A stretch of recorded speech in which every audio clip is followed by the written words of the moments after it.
Hello and welcome back to my channel. In today's video I'm going to show you how to open a business bank account in Germany.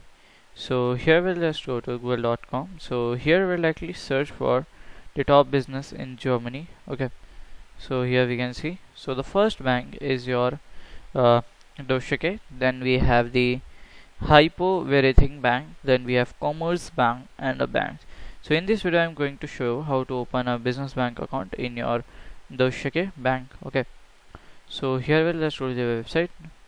So here we can see, so here we have to click on the current account section. Okay, so simply you can just click on the current account section. Okay, and from here if you scroll down we can see the types of account. There are three types of account. You can directly select any one of them according to your business and your expenses. Okay, so they give the security deposit, and here we can see you have to give they give the security guarantee and other things. Okay, so a comparison of all account and feature you can see, like detail you can see. Okay, so you can directly go to the ATM and search. So by enlist to, like, here we can just call to their contact number and we can just open the account.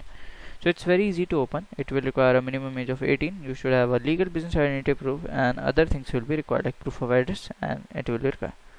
So this is how to open a business bank account at here. So if you find this video helpful, make sure to like, subscribe and share the video. Thank you for watching.